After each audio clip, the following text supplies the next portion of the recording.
Good day, and welcome to the USANA Health Sciences second quarter conference call. Today's conference is being recorded.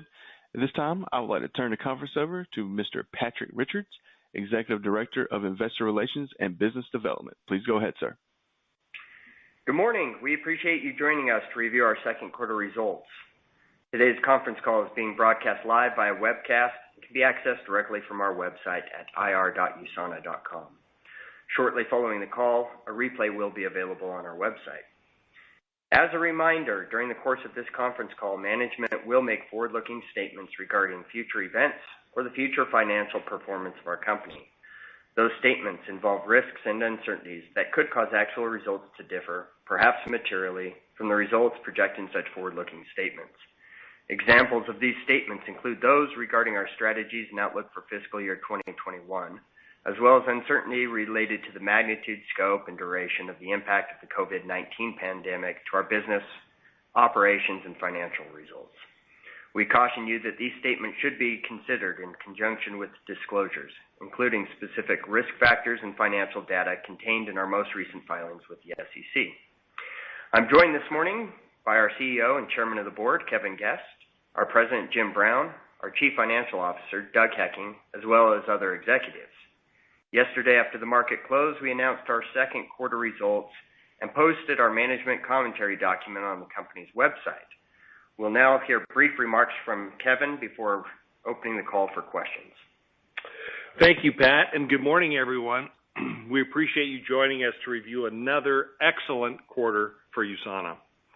We're pleased to report record net sales, earnings, and active customers with double-digit year-over-year sales growth in each of our regions.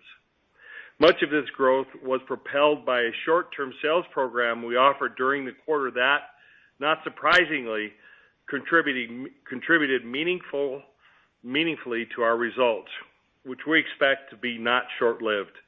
We offered a similar sales program during the third quarter of last year that was also very successful, and we were pleased to see our sales force embrace this program again this year. Although we will not run another sales program of this magnitude in the back half of the year, we have several other initiatives planned that we expect to contribute to results in the back half of the year, which we believe will curate customers. As noted in our earnings release yesterday, we reiterated our net sales and earnings per share outlook for 2021 and remain confident in our long-term growth strategy. This strategy remains centered on customer growth and engagement and enhancing the overall experience of our customers that they have when doing business with USANA. As we continue to execute this strategy, we will focus on improving our technology, launching new products and product lines, driving growth opportunities in existing markets, pursuing international expansion opportunities, and capitalizing on business development opportunities, including strategic investments and acquisitions. In closing, we are pleased with our performance in the first half of the year and believe we are well positioned to deliver another record year for USANA. With that, I'll now ask the operator to please open the lines for questions. Thank you. If you would like to ask a question, please signal by pressing star 1 on your telephone keypad. If you're using a speakerphone, please make sure your mute function is turned off to allow your signal to reach our equipment. Again, press star 1 to ask a question.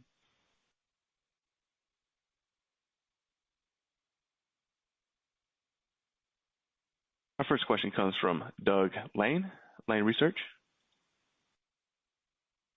Yes, hi. Good morning, everybody. Just want to start off with the dichotomy between such a strong second quarter and no change to your full-year outlook, which really implies a sharp deceleration half of the year, even adjusting for the extra week last year. You know, we're talking about going from 25% sales growth over mid-20s this quarter to mid-single digits in the rest of the year. I just wondered if you could elaborate on why such a sharp deceleration is expected here. Yeah, Doug, this is the other Doug here. It was really kind of what we talked about at the end of last quarter. This sales program was really the lift there, and it does have some short-term nature to it, and that's really the primary catalyst.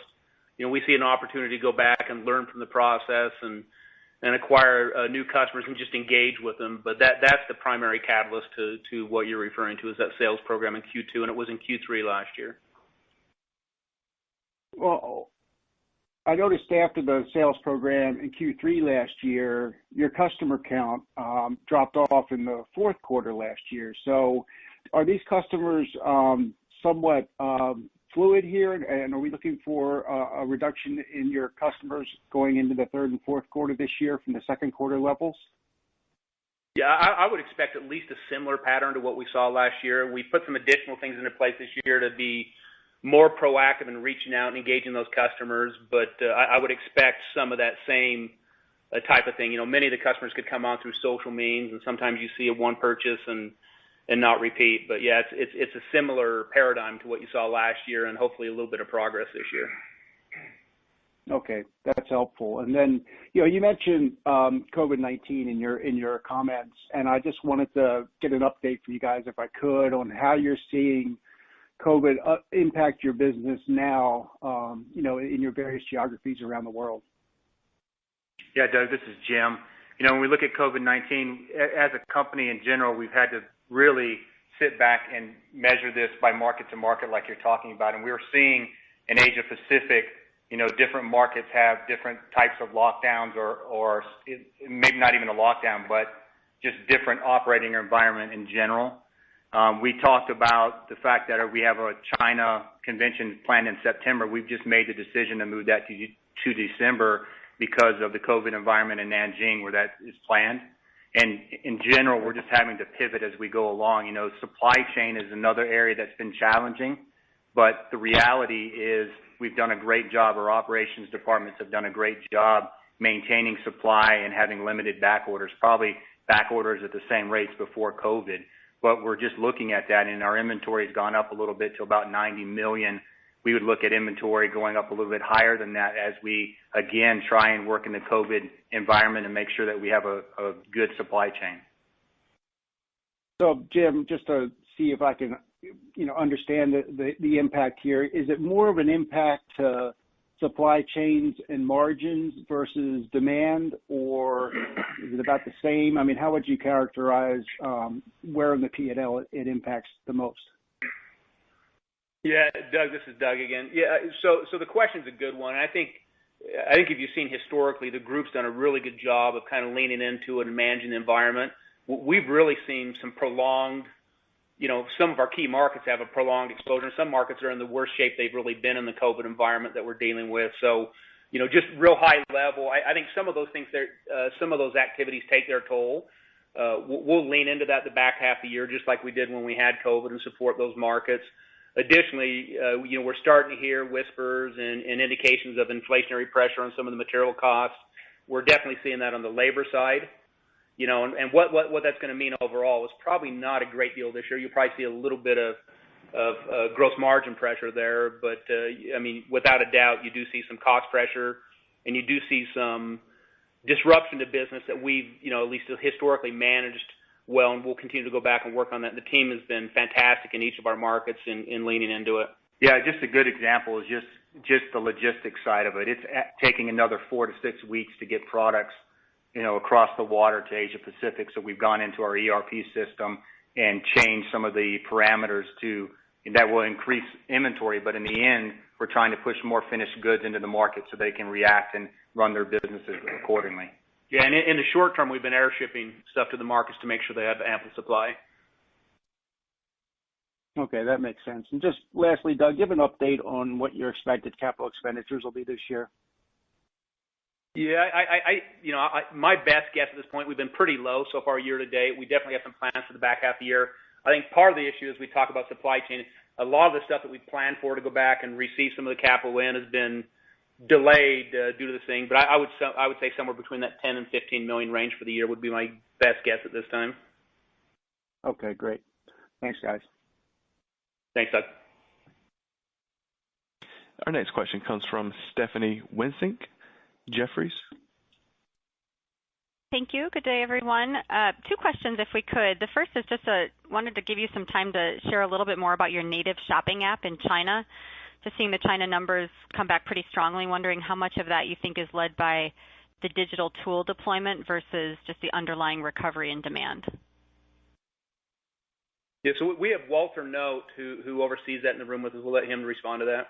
So our China shopping app is probably not one of the main reasons for our initial growth in China. We've had a lot of downloads. We've got a lot of usage. It's been accepted by our China market. They're very excited about it. But we take an MVP approach to our software development. So our first phase was shopping. We're going to add kind of the auto order function, which allows people to continue to reorder product and set it up on a schedule.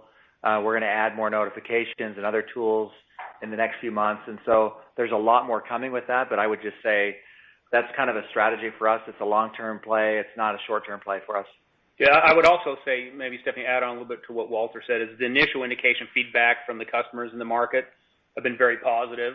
It's far more familiar to them than what, the shopping experience we've had in the past. So we're making progress, and it fits into what Kevin talked about with that customer experience. And we'll keep pushing that and keep layering on and keep building additional functionality and things that could be a catalyst to future revenue growth. Right now, I think there's a lot more satisfaction from our consumers in the shopping experience, but there's more room to grow there.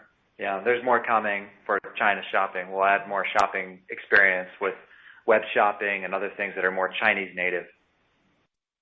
Yeah, and I thought that was interesting that you used the word native. So is this something that is designed in China for China, or is this something that has a platform that could be deployed around the world if you find that the consumer engagement is there to justify it?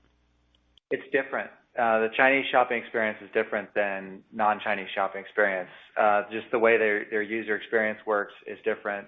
So we've designed these applications. All of our work that we've done over the last year and a half, which some of it's being deployed this quarter, next quarter, it's going to start coming out. But all of this is being done very native. It's being done in China. It's being done for China. It's the way that Chinese people shop. It's just a different experience for them, and we are learning from that. But we are adding and changing shopping experiences around the world, more localized for their markets. That's great. I want to just jump over to active nutrition because your comments suggest that it's coming out of the gate pretty strongly. So I wanted to ask two questions. One is the cohort of associates that you're seeing drive that business, is it similar to the cohort that you would see in your core business, or is this a new cohort of associates that's coming on board? And same question for preferred customers, similar or different or unique relative to your core business? Yeah, Stephanie, I'll let Jim add on here, or Kevin, after I give you my thoughts on it. I think for the most part it's some of the same folks, but what you do see is a lean with some of the folks who are consuming our supplements and kind of our nutrition products, who have more of a lean towards kind of the weight management activity and digestive health and hydration and energy. You see more of an adoption. There was a unique way we introduced that product category, but it's been pretty limited in its introduction so far, and there's plans to maybe continue to roll that out throughout the year. Maybe Jim can touch on kind of the rollout. Yeah, we've rolled out to limited markets, mostly North America at this point in time, and then we have a second phase that's going to start rolling out in the third quarter, really into the second quarter of 2022 is when this will all go out. And then we have plans, and we're working on products right now to enhance the line. So even as we're rolling it out, there's going to be more products, more bars, and different offerings in each of the markets coming out. So, our long-term strategy is to continue to support the line. We look at this line as a great introduction for associates to get more PCs. It can be a very sticky product. You get an experience with it, and then hopefully people that come on with active nutrition will then make the decision to stay with USANA and get onto our nutritionals is kind of the roadmap that we have. And Stephanie, this is Kevin. One of the things strategically that we've talked about in past calls is the notion that we're appealing to lifestyle, and we're expanding our product offering base from outside of just nutritional vitamins and a pill, so to speak, by creating the new manufacturing plant that we call USANA North, and other areas where we're accumulating competitive advantages through our manufacturing skills. We're seeing that all proceed according to plan.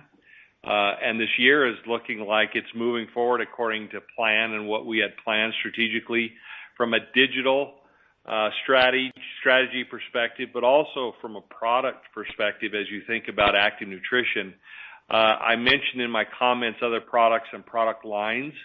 You'll see in the future that we're getting ready to release other things that will lead into USANA being more of a health company as it relates to overall lifestyle and having a more holistic approach to people as health becomes more and more of a concern, a need, and a desire for consumers globally.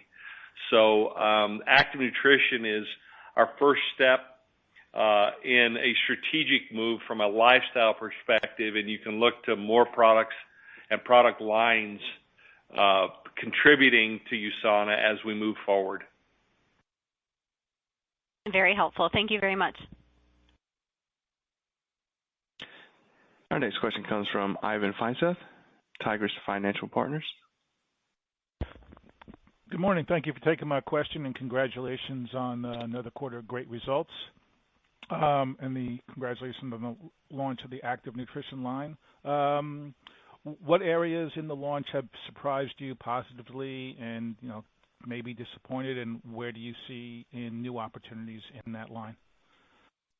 Yeah, I think some of the areas that surprised us, I guess, was, some of the forecasting we did on the line initially was just beaten in general. We had some of our products do 2 to 3, even 10 times what we were expecting at the beginning, which is very promising. But again, with the supply chain issues we had, it kind of slowed down that launch for a few weeks, and we had to pivot on it. But it's been accepted from the field really well. One of those products is a metabolism product, and it just went really well. And we're excited about getting it into the other markets and just seeing what active nutrition to do for really into 2022. And then on your active nutrition app, what kind of engagement have you seen in that, and what other kind of apps do you see coming out to follow that? Yeah, I mean, I think the people coming in and filling out the online survey and stuff, I think it's gone pretty well. As far as people are hitting the site and taking it, and those who actually follow through with the kind of questions as they start it. So it's still really early in the game, but I think at least encouraged by the initial response there. And then what kind of feedback are you getting from associates as far as their clients, what they're looking for, what they like, what they want to see more of? Yeah. Well, Jim, go ahead. Yeah, I think one of the areas that we're getting a lot of feedback, and it works well with us having USANA North and a bar line, is just more options when it comes to bars. And we have that in our future. We're going to be looking at releasing another bar at the end of this year and potentially a couple more flavors into early next year. That's the type of feedback we get. Of course, we get other feedback, Ivan, about taste and wanting different types of flavors, and we'll work with that. We really have an opportunity having USANA North, where we manufacture our bars and our powdered drinks, to really satisfy the needs of our customers at a different level, because before, when you're dealing with third-party manufacturing, your hands are tied by minimum order quantities and a few other things that don't let you pivot as well. But bringing it in internally is going to really solve some of these issues. And then on the bar subject, from your acquisition or your investment in Built Brands, what are you seeing happening there? Are you going to be launching some co-branded, or them helping you develop bars for your own brand? Yeah, we're not going to launch a co-branded Built Bar, but the intent with the investment was really to get expertise and speed up the R&D process to help us formulate new bars. And when I talked about just a minute ago that we'd have a bar at the end of the year and potentially more flavors of a similar bar in the next year, that was really driven by the collaboration with Built Bar or Built Brands. And it's just allowing us to move down that R&D into pilot batches, into real products much quicker than if we were doing it ourselves.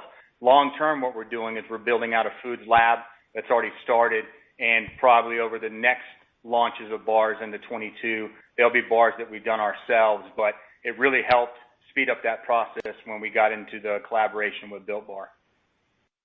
Very good. Congratulations again, and thanks for taking my question. Thanks, Ivan. Okay, we have no further questions in the queue at this time.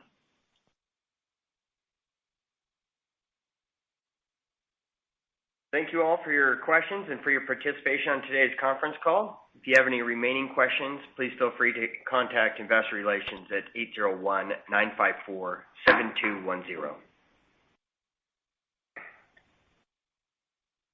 Thank you, ladies and gentlemen. This concludes today's teleconference. You may now disconnect.